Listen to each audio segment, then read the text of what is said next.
Blacks in Technology. Blacks in technology. Blacks in technology. Blacks in technology. Blacks in technology. Blacks in technology. Welcome everybody to the 93rd episode of the Blacks in Technology Bit Tech Talk podcast. I am your host, Greg Greenlee, and this is a show where we are talking to people of color who are engineers, innovators, educators, inventors, and entrepreneurs doing amazing things in the world of technology. This is the podcast where they share their experiences, ideas, knowledge, and perspective on tech with the Bit community. If this is your first time listening, you can check us out at the following URLs. We are at www.blacksandtechnology.net. We're also all over the Twitters at Black and Technology, BLKINTECHNOLOGY. We're also on Facebook, facebook.com/Blacks and Technology, and our LinkedIn group is under Blacks and Technology as well. So if you're on Twitter and you're listening right now, if you have any questions for our guests, tweet them to us using the hashtag BigTechTalk. Also, there is a chat functionality on the Spreaker website. There should be something that looks kind of like a talk bubble or a chat bubble.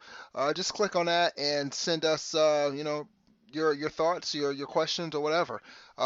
Pretty interactive, and I'll get them, and I'll pose those questions to our guests. So Blacks in Technology, we are a tech-focused community and media organization. We are focused on increasing diversity in technology. We always focus on forming new partnerships and opportunities to assist our members with their continued professional growth and development.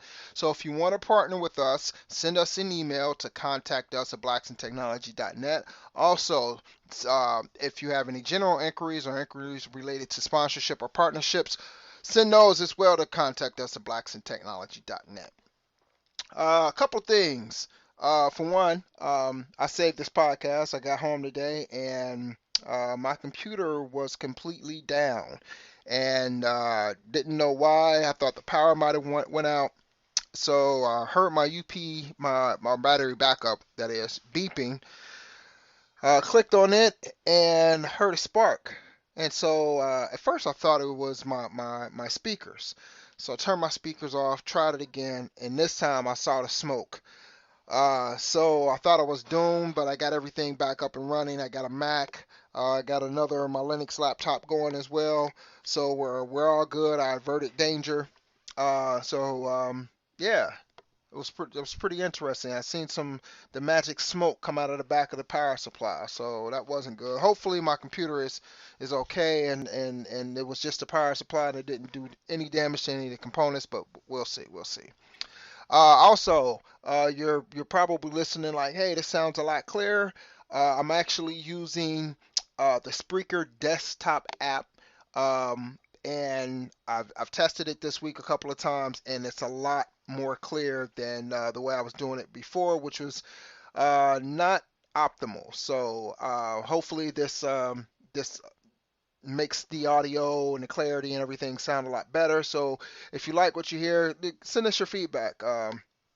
Or send us some feedback about what you think. So contact us at blacksandtechnology.net. So announcements. So tomorrow, actually, Closure West is going on in Seattle, Washington. There is a bit luncheon. Shout out to Lynn Grogan for putting that together and the people at Closure West. From what she told me, there are a number of people, close to 10 people that signed up for the luncheon. So sorry I couldn't be there. Hopefully everybody has a good time. Definitely represent Blacks in Technology while you're up there. Send us some pics. Tweet some pics of that luncheon. So if you're listening in, I want to see some pics of it. What else? Let's see. Self-conference going on Detroit, May 20th to the 21st. I talked about this a couple of podcasts ago. We still have some free passes to the self-conference, so if you are interested in attending, self-conference is a mix of fantastic tech presentations and insightful tech talks in fabulous downtown Detroit. It's 2 whole days in the middle of May. There are talks about mobile, web, hardware, software, process, and team talks to help you expand your knowledge, meet other technically minded folk, and immerse yourself in Detroit's tech renaissance. So that's May 20th and 21st in downtown Detroit. Again, we do have tickets for that. So if you're interested in attending, send us an email. There's actually a form that you can fill out, but just send us an email. Either way, we'll get it and we'll try to make that happen. I'm going to announce once again our partnership with the Linux Foundation. It's huge, and the reason why I say it's huge is because it includes free training, free passes to some of the Linux Foundation events, which there are quite a few that are happening across North America, Europe, and other places. Um, and if you're a systems administrator, systems engineer, just somebody who wants to know more about Linux, we can help provide you with free training, either virtual or in classroom based. So there is a form on our website. Check out the blog post for that form, and also there is a link in that blog post that lays out all the classes that are available now. There's a caveat to that. Only the ones that say, let me look at it real quick. Let's see. Only the ones that, where's that link at? All right, so you go to the web. Only the ones that say guaranteed to run, that have a yes in that column, are the ones that you can sign up for. So fill out the form, tell us the course ID that you wish to sign up for, and we'll make that happen. Right now there are 1, 2, 3, 4, 5, 6, 7. Looks like there's eight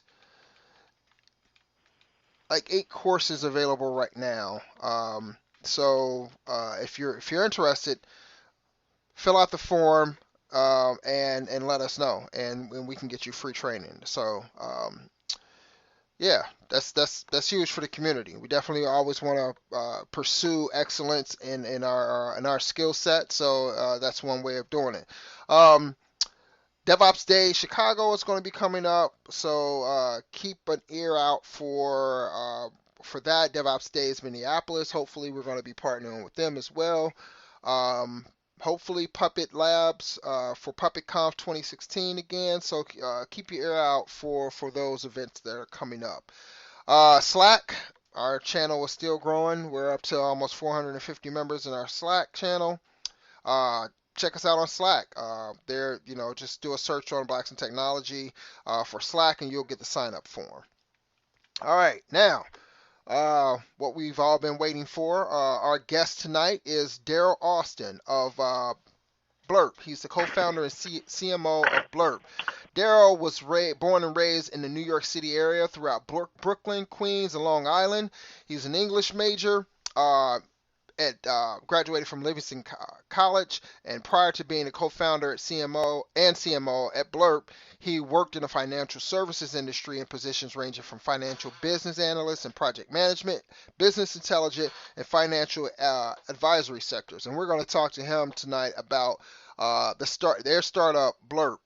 So welcome to the show, Darell. Glad to be here, Greg. Thanks for having me, man. Wonderful platform you got. Oh, I appreciate it. Thank you. We're gonna talk a lot about your platform and what you all are doing over at Bluurp. But first, let's give us a little bit about your background, like where you're from, your education, and let's go from there. Sure, sounds good. So, as Greg mentioned, I'm Darell Austin Jr. I was born in Brooklyn, New York, and I was raised in Far Rockaway, Queens, as well as did some my upbringing in Hempstead, Long Island, and Westbury, Long Island, and that's where I did a lot of my formative years. Went to high school out there, and then I went to college at a historically black college and university called Livingstone College. That's out of the CIAA with fellow schools such as Johnson C. Smith, Winston-Salem State, and so forth. I majored in English there back in 2002. And I also have two master's degrees. I did an MBA with a small school in 2006 called AIU. And then I also went back to school and got my master's in management information systems at New York University and graduated class of 2014 from there. So that's kind of like where I'm from and my educational background. Very nice, very nice. And you say you got your master's in management information systems? That is correct. All right, very nice, very nice. So you worked in the financial industry prior to becoming a co-founder of a startup. So what was your role and your job function in the financial industry? So I was in finance for about 10 years, and I always wanted to work on Wall Street. And from my background, I didn't come from, the Jack and Jills. I didn't go to the Target school, so I really had to work extra hard to get my way into Wall Street. And I just really was excited about the financial services industry. So I worked in various positions ranging from the junior analyst coming in the door, doing pitch books, doing analysis, A/B testing, that type of thing. And then as I did a lot of that financial analyst work, checking trends and metrics and spotting patterns, I evolved more into the technological side and the business aspects, such as evolving into business analyst roles, business systems analyst roles, and then more into project management. But I started in financial services as an analyst because it was the easiest door to get into. And, not everybody's going to go straight into investment banking. That's just not realistic. So I was just like, what door can I get into just to get in the door and kind of develop my skills and really learn the sector in and out. So the analyst was the best route for me to go to. And I just kind of evolved my career from an analyst and saw different options as I progressed within my career and just realized that, you can't do what everybody else is doing. You got to kind of create your own path. It's not necessarily so linear. You start in as an analyst and you go to associate and then you go to, AVP and so forth. You got to kind of pick and choose where you can fit in based on the skills that you have. So, right before Bluurp, I was an assistant vice president with Royal Bank of Scotland out of the Providence, Boston region. And, they went through a big reorganization. And as you know, a lot of the big banks are consolidating and getting rid of different units and divisions based on the economy and the regulations. Right. And I just had enough of it. And I just had enough of it. So I was just like, you know what? This is the perfect time to chase my dream of being an entrepreneur. And that's how I wound up in the Bay Area to help get Bluurp off the ground. Very nice, very nice. So that tells us how you got started as an entrepreneur. Um, did you always have that kind of in the back of your mind that maybe one day I'm going to be an entrepreneur, or did that kind of just happen, was more happenstance than anything? Oh no, I always had that entrepreneurial bloodline in me, man. But it's just, when you're young and you're trying to figure out, what's the route to go of being an entrepreneur, it's like at that time, I was thinking about, hey, I want to be an entrepreneur and do something that's going to make money, but that's not necessarily the right frame of mind to have because, you can work in sanitation or you can have a liquor store and make money, but are you going to like what you're doing? So right. I had to develop myself. I had to develop myself more as far as what is the right fit and the right opportunity. But I was always creative, always thinking of different ways to create new stuff and to, be a part of something new, something more engaging. But it just had to be the right time and the right opportunity. And actually how I, got into Bluurp is back in 2012, one of my mentors that I used to work with on Wall Street, he advised that I come out to the Bay Area, take a trip. He was like, I know you don't know nobody there, but you'll figure it out. So, I made this roadmap, volunteered at some conferences. And one of the conferences I was volunteering at, that's where I met Kevin Rivers, my fellow co-founder and CEO of Bluurp, because he had another startup that was dealing with music distribution. And we kind of just kept in touch. He liked my background and the various different skill sets that I brought. And he was just like, hey, let's stay in touch. And he was like, I may need you to help me out with some projects. So I did some pro bono work, and he liked what I did for his previous startup. And then he came up with the big idea of Bluurp. And once he told me it was the right time. I was transitioning from Royal Bank of Scotland, and I said, let's go, let's do it. Very nice. You know what? So stories like that are um, always kind of intrigue me. I always like origin stories, like how things kind of jumped off for a company or for an organization. So it's always interesting to kind of hear the backstory, about how you and your co-founder met. Uh, what interested you in tech? You being from a finance background, what was it about tech that kind of intrigued you? Well, and what interested me about tech that intrigued me was the fact that you have the ability to solve so many problems and inefficiencies with tech.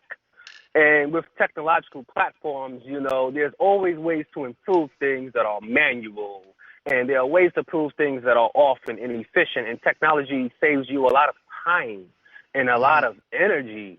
And it just always solves a problem. And I know a lot of folks look at technology and take jobs and stuff, but they still need humans to manage the technology. But I was just always intrigued on how technology just solves a lot of unnecessary problems to make life easier on various different levels. So I was always like, okay, I got to find a way how to be a part of this because I solved a lot of inefficiencies, doing business process improvement as a business analyst and project management. But the work that I was doing at a bank, it was just not meaningful. It was just like, yeah, I'm doing this, but who kind of cares about solving a BAU problem Right. and doing documentation? I was like, I really want to be a part of something and find my fit where I can use my natural skills and ability to help make something grow and change with a technology platform. And that's why I felt Blurp was perfect for me. But that's how I got into tech. It's just the ability of tech to solve so many different problems and inefficiencies.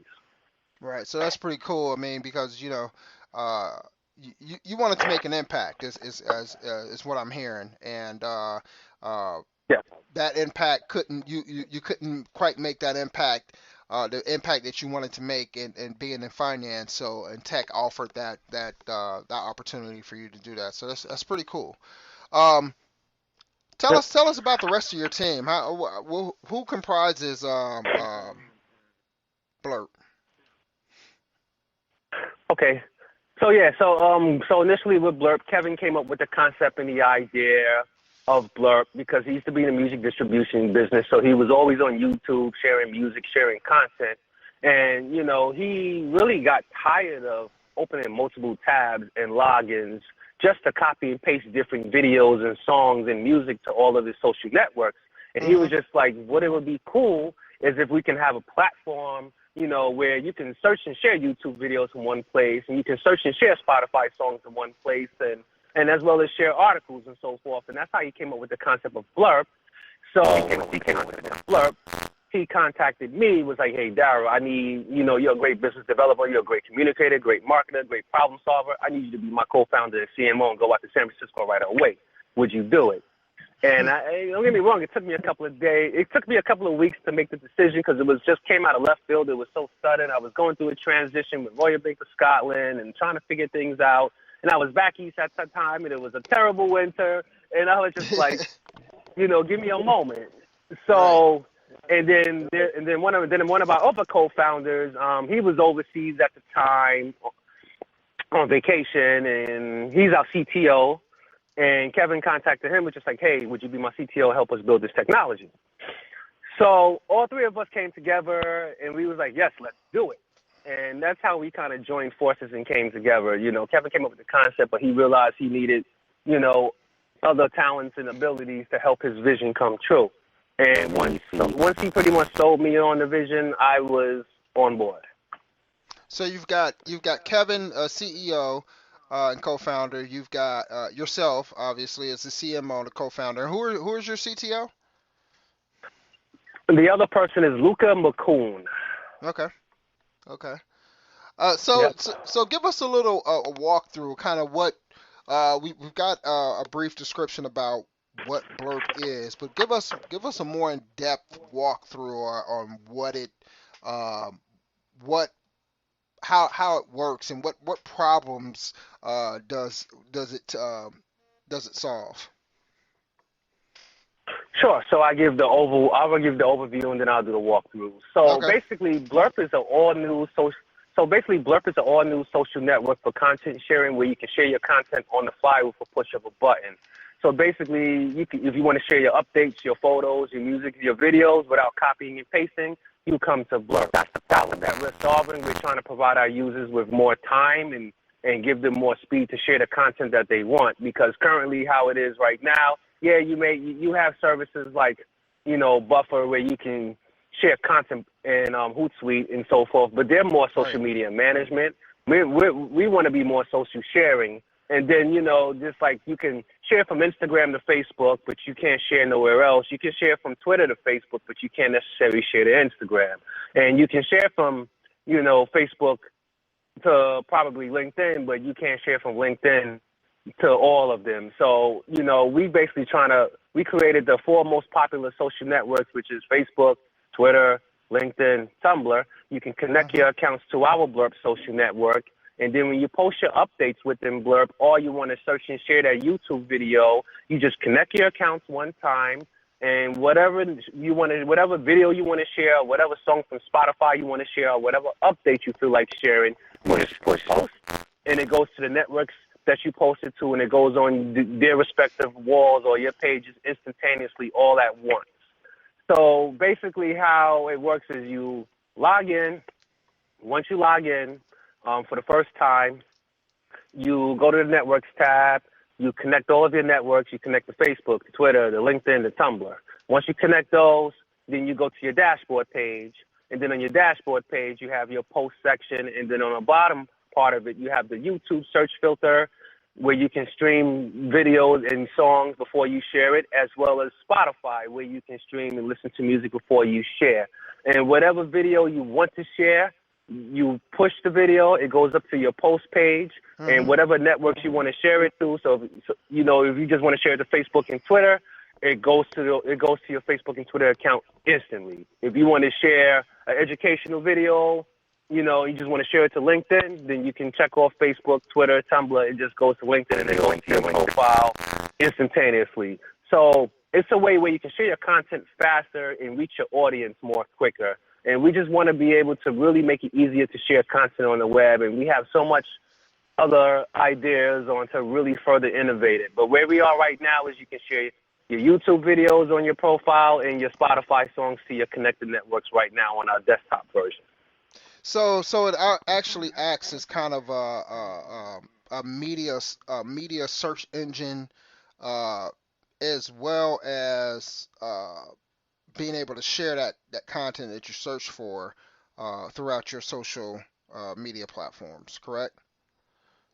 That is correct. So if you want to share a web series video or that funny video or a highlight of Kobe scoring 60 from YouTube within our Blurp platform. So basically, we have a YouTube search engine. You can search any video. It loads within 5 seconds, and you can share that video to all of your networks all at once. So you no longer have to deal with pop-ups going to YouTube, trying to share it to Facebook and Twitter, and then copy and pasting if you want to share it to Tumblr or LinkedIn. You no longer have to do that anymore.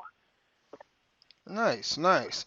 And are you able to share other media? So can you share photos or can you upload uh yeah, images and things like that? At the moment, no, because we are developing that on our desktop. Okay. We will in the next phase sometime this summer. We will be able to have that feature where you can blurb your photos to your network as well as blurb news articles from different sites you search. So what we're thinking is if you want to search an article on TechCrunch within Blurp search engine, you can blurb an article to your networks. That's coming this summer. But right now we're really heavily focused on working on our mobile application because Okay. that's where our customers are and that's where we need to be. And we're hoping for summer release for our mobile app. Our mobile app's going to have all of that and some few surprises. Excellent, excellent. So with social media networking, you've got like these big giants. You got the Facebooks, the Twitters, the Instagram. So why choose that? And I know this is a slightly different than what they're doing. And you're pretty much, it's from what it sounds like is you're taking these social media management tools itself, and you're enhancing that Right. experience. Um, so what makes this tool better Mm. than everybody else's? So we're not trying to be in direct competition with Facebook, Twitter, Instagram, Pinterest. But what you have to realize is with those platforms, they all enhance their user experience capabilities, such as using GIFs and live stream videos, so that way they can get more people staying on their site and keeping their attention span going. Right. We're more focusing on, hey, we want you to share your content wherever you want to go. And also, there's a lot of marketers and networkers out there. They want to be able to manage their content, get it out to their following a lot more easier without copying and pasting. And that's what separates us, because we can help you redirect your content as opposed to just getting you lost with all of these different personal enhancements. Like, Facebook came out with Facebook Live and so forth. A lot of these things are to make all of their users more interactive within Facebook. Right. But what we want to do is we want to help you. If you want to share that video, or you want to share that update, or you want to share that song, we provide a platform where it's easier for you to distribute that content on the fly all at once. So we're all about content sharing, Gotcha. and yes, and as we get more into it, we will get more into the user experience and keeping you more engaged. But we want to create something where users can really share their content without feeling lost, without them feeling like they have to do work. We want to make it fun. You want to share this, it goes to your whatever appropriate networks you want, and it's done, and you can move on. Nice, nice. And thanks for sharing that. I definitely appreciate it. And in the startup world, and not that I'm some type of startup um, expert or anything like that, but I do notice that the unicorns uh, of the startup world, the ones that are come out with these billion dollar valuations, that are they're not just launching apps, they're kind of creating platforms, right? So you've got like Facebook, and then you Right. can you can create things on top of Facebook, or create things that utilizes Facebook's platform. The same with Twitter, the same with Pinterest, and other platforms like that.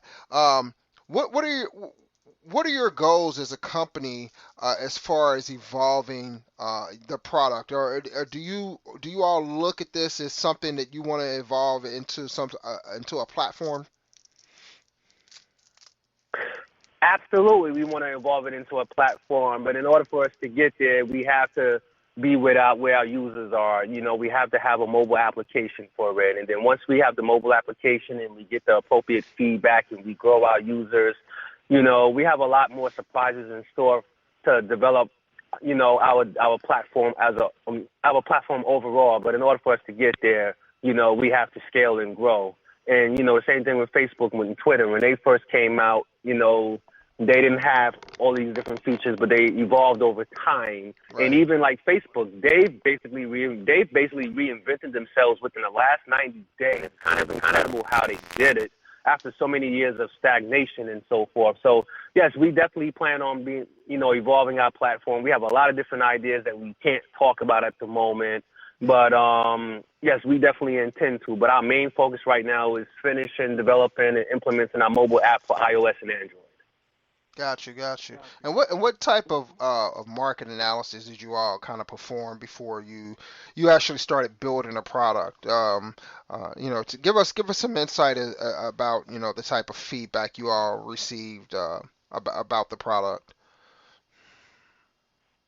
Sure. Well, right now, as far as market analysis, we did our intelligence basically analyzing the public companies that are social media, such as Facebook and Twitter and LinkedIn. We saw how many users they have. We saw Hmm. their financials. We saw how they generate their revenue.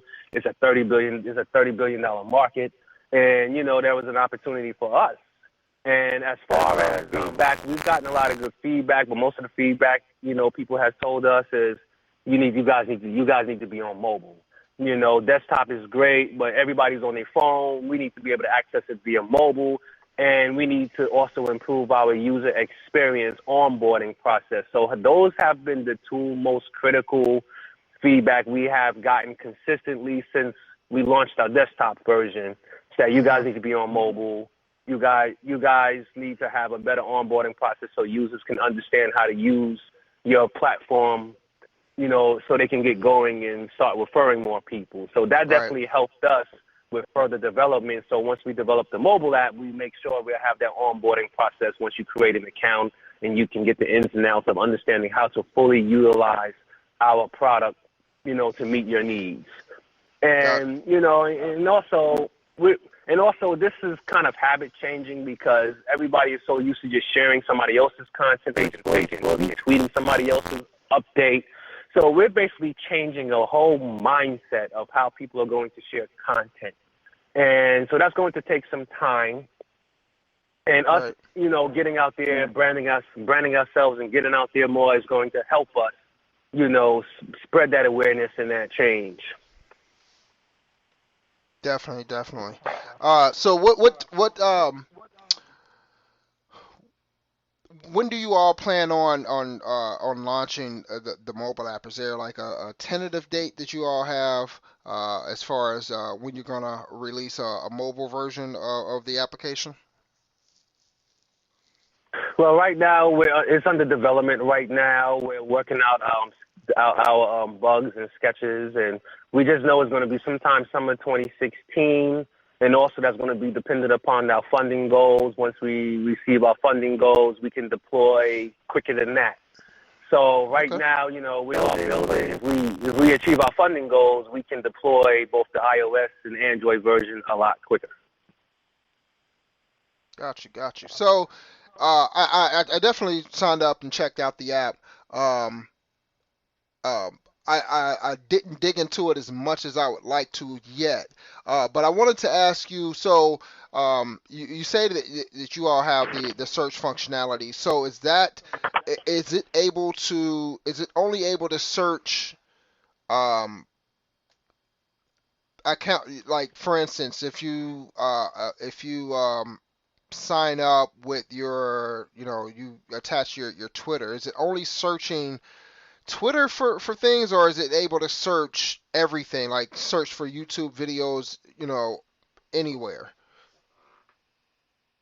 Oh, well, yeah, no, you can search YouTube videos anywhere. So pretty much just like you were going to YouTube to search a video, you can do the same thing within Bluurp. What's cool about us is that once you search that video, you share that once without copying and pasting links and dealing with pop-ups. Right. Nice. So how does it search through Spotify? Is that only through when you connect it to your Spotify account, or how does that work? Yeah, you do have to have a spot. You do have to either have a Spotify account or just, you can connect your Facebook or Twitter, and then once you do that, then you can search a Spotify song, listen to it, and then you can share it to your networks as well. But yes, you do either have to share your Facebook information or create a Spotify account. But you can do that within seconds within Bluurp, and then you can search and share your Spotify songs instantly. Okay, very nice. So what type of metrics are you all using? Is it just the number of users? What are you using to kind of determine success on the platform? Oh, yes, new customer acquisition of users is very important, but also time on site, bounce rate, different referral links, where they finding Bluurp from, whether that's Twitter, whether that's a blog, whether that's a Facebook post, whether it's our Facebook page. Mm-hmm. So those are the top four things we are really tracking right now because we're such an early stage startup. We just want to know where the customers are coming from, just kind of like understanding the funnel. And if they're bouncing early, then there may be an issue. Okay, we may need to find another way for them to really understand what our platform is. So we look at those metrics to kind of come up with different ways to keep them on the site more and keep them more engaged. And also, seeing how long they visit a particular page, whether it's their profile page, watching a video, we check out all these things. So it's basically time on site and new customer users and bounce rate. Those are the three things that we are highly checking daily. Gotcha. So let me ask you a question about the kind of day-to-day activities at Blurb. So you kind of explained earlier that you moved out to the Bay Area, um, which is exciting in itself. You know, you've got a lot of entrepreneurs out there, people trying to make it and strike it big with their startup. So what's the day to day life at Blurt right now? Well, right now we're all hustling. We're all, we're basically bootstrapping our startup right now till we get some funding. So we're all working various projects to, make sure we keep the lights on, pay our bills, and on top Right. of that, we go to various network functions, meet and connect with people, get in front of any and everybody, show our product, do pitch competitions, and just repeat the cycle over and over and over. Okay. Okay. And what's been the feedback like from these pitch competitions and networking? What are people kind of uh, saying to you all about it? Are they're seeing promise and The No, the people and the feedback from us pitching, they love the concept. They said something like this is definitely needed in the market right now. They was like, you nice? guys can even charge. You guys can charge right now and make some money and so forth. But we're trying to make Blurp for the people and make it free right now. And because we want to have people be able to share their content. But yeah, we've gotten some real good feedback. It's just we need to have that mobile application to get more people engaged because like desktop, it just a lot of people they don't have a lot of time these days. So like if you don't have what they're looking for right away, they're on to the next. So Right. that's why we kind of had to pivot and really develop the mobile app. But as far as conceptual and what we're doing and the pain point, people love it. Excellent. Excellent. So let's move over to some advice, Tom. I always like to hear, you know, from the minds of entrepreneurs and and hear about some of the challenges and maybe be able to bless like our listeners with some great advice and some great knowledge, especially since you're deep in the trenches of startup life right now. So you definitely have that knowledge fresh in your minds right now. So um, Right. tell us about maybe two challenges that you've experienced and the lessons learned from that experience and how you use that to kind of take that and create success around it. All right, so the first big challenge is you want to get seen, you want to get heard, you want to get your startup out there, but but the process that it takes to get someone to write about your startup is just this arduous process. Everybody follows it, and not everybody's going to get heard. And we were trying to get press from TechCrunch and all these different people, but we were going about it the entire wrong way. And I got some advice from a mentor of mine that's an angel investor out here. He said, be your own press. Create your own buzz. Do your own branding. And once I started to do that for us, we started getting more traction. We started getting more Twitter followers. We started building more of a buzz instead of worrying about having a TechCrunch or somebody write about us. So instead Right. of reaching out to them and doing what every other startup is doing, what we're doing is we're following those sources and we're tweeting their stuff and commenting on their stuff and so forth and kind of building a relationship that way while we're building our brand as a startup.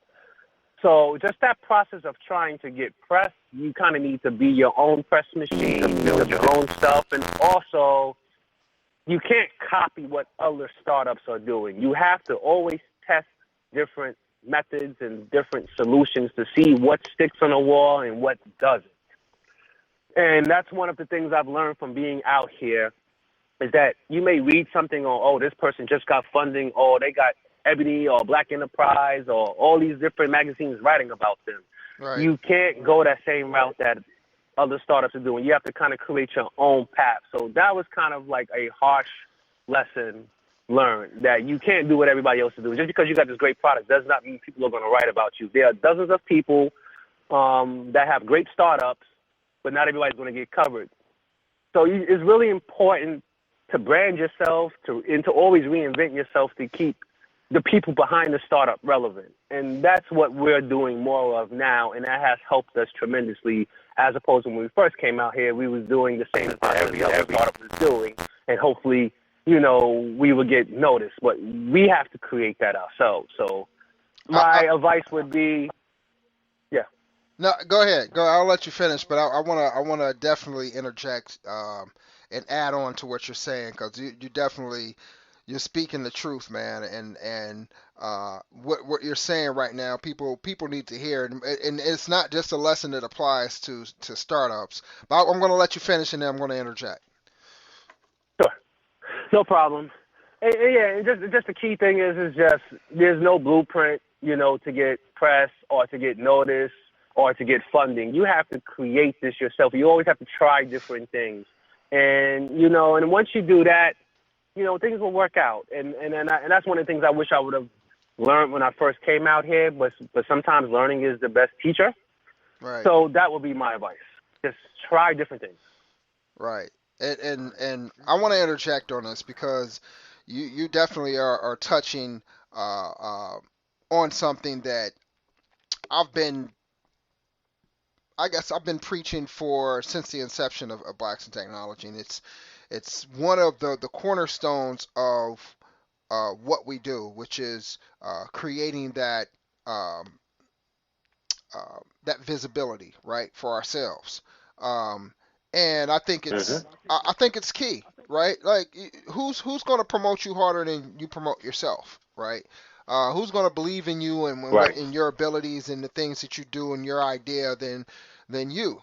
And sometimes I get a bit frustrated, because it seems at times that we fall into this trap of, wanting, and I understand the allure. Don't get me wrong, of wanting, oh, TechCrunch. I want to be, I want to be in TechCrunch. Or I want to be in this, and it's like, you know what? We have the ability, with all the media that's out there right now and all the access to be able to create media for ourselves. We have that ability ourselves to get out Yep. there. Maybe not as much of a large scale as a TechCrunch or whatever, but if we put resources together and we start supporting each other, right, then our networks broaden, and they grow bigger. That's one of the main things behind Blacks in Technology is, hey, let's stop. And I don't want to say begging, but let's stop looking for TechCrunch to Right. feature us, right? Let's stop looking for uh, uh, you know insert name of tech magazine, or whatever, here to Yep. feature us and acknowledge us. Why don't we just do it ourselves? Why don't we have enough collective intelligence and knowledge amongst us to be able to build websites, to be able to create these platforms that we can promote ourselves, and we don't have to worry about them doing it, right? And we can reach the Right. community that we Yep. want to reach as well. So, you know, that's the whole, like I said, that's a cornerstone behind, Blacks in Technology. What we've been fighting to do for a number of years is, I want to spotlight the people that TechCrunch is not spotlighting. And I want to give a Yep. face to our community and the people in our community who are doing great things in tech. So let's support that. Let's all support each other, and our networks grow bigger, our platforms grow bigger, our visibility grows bigger. So that's my rant, and just you bringing that up, just it hit home with me, because I definitely can relate to what you were saying. Right. Okay. Okay. Now so you said there's another a piece of advice Right. I need to recommend. So my second piece of advice would be, do not cold email or cold call VCs or angels. Just don't do it, because it's not going to get you anywhere, even if you have the best product that's going to solve everybody's dilemmas. You need some type of interaction, whether you connect with them at a networking event or you got a warm lead. do not cold email or contact VCs or angel investors. I know there's people that write stories and say that they've done this successfully, but the success rate of that is less than 1%. So to make your life easier, build relationships. Don't just say, "Hey, I want some money." Everybody want money, but you gotta build relationships with these investors that you want to invest in. Do your research and see what sectors they invest in. And just like I said, don't cold call or cold email any angel investors. Period. Just don't do it. It's going to fall into a black hole, or they're going to just write a nice, respectful email and they're going to pass on you. So relationship building with any type of investor is going to be key. Once you build that relationship, then better dialogue and opportunities will come. That's my second piece of advice. Excellent, excellent. Great advice, by the way. Um, it's I guess some of it sounds, I guess some of it sounds common sense to me, and it's probably not. But um, it's I guess it's kind of funny to hear that people are kind of cold calling VCs like, Yeah. hey, invest in me, and they don't know you from Adam or whatever. Um, huh. Yep. So you said you all are totally 100% bootstrapped at this point. So what are your thoughts? Because I hear different people saying, don't take VC money, or, you're going to give away your company, blah blah blah blah. What are your thoughts on taking VC money? I think it all depends on what your capital needs are and how far you're trying to scale. I mean, if you have a great product, you're going to need some capital or some backing. And you also have to live to eat and to pay your bills too. So let's not lose that common sense aspect of that. Right. I mean, there's some folks out there that can bootstrap their entire startup, and then that lucky day comes and he scoops you up and buys you out. That's the dream of all startups. But truth is, if you can get some funding, you're going to have to give away something. You take something, you got to give something. That's the universal principle of life. You got to pay it forward. You got to give away something. So, Right. The key is to be smart on the equity structure, on what type of deal you're working with an investor, and what you're comfortable with giving away. But you're going to have to give away something, especially if you're asking for other people's money. Gotcha. Great. So tell us what's next for Bluurp? Where are you guys going next? Well, once we launch this mobile app sometime in summer 2016, man, hopefully will be the next big thing, man. We have everybody talking about blurping their photos and their songs, and we'll be the next new social network. We're trying to be the future of social media, changing the way how people share content on the internet, and ride this thing out. We want to be huge.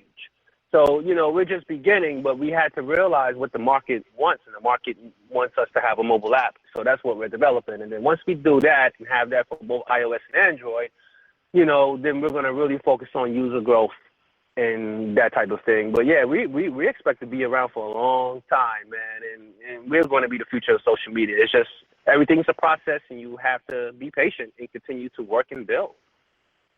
Excellent. And before we get out of here, how can people try out Bluurp, and how can they follow what you guys are doing? Hey, you can try out Bluurp by going on to blurp.com. That's BLUURP.com. Click get in, create your profile, do your email confirmation. And once you confirm that, you get into your Bluurp profile, then you can connect your social networks and you can start blurping your YouTube videos to your connected networks instantaneously. And you can follow us on our Facebook page, facebook.com/Bluurp.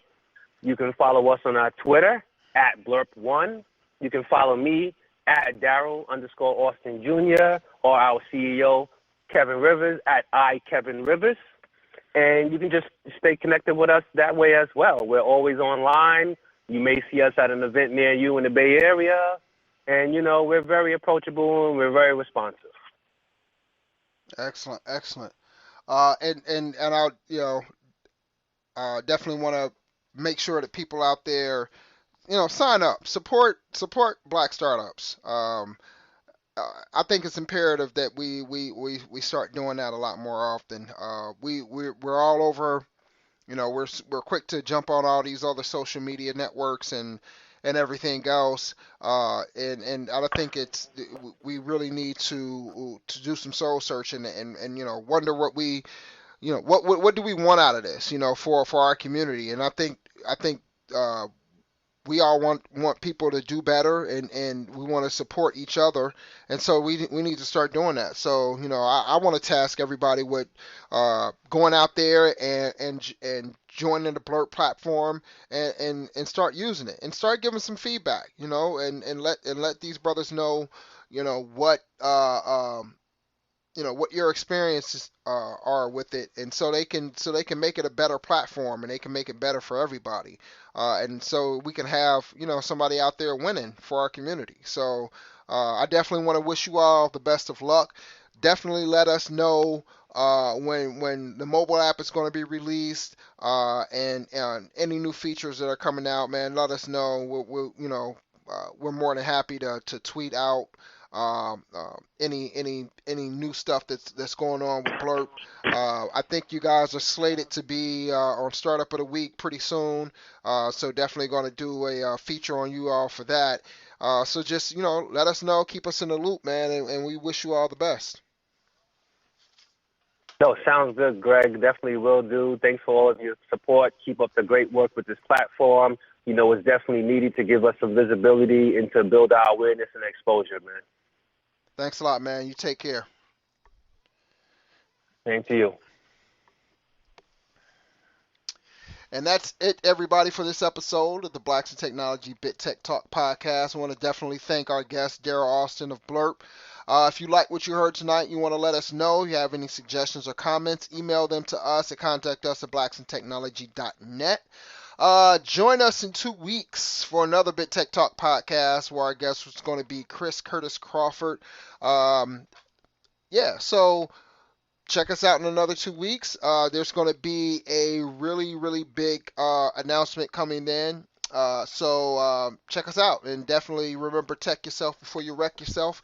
Take care. Have a good night. And remember, support black startups and black businesses. Blacks in Technology. Blacks in Technology. Hey, Greg, you still there? Blacks in Technology. Blacks in Technology. Blacks in Technology. Hey, Greg. Blacks in Technology.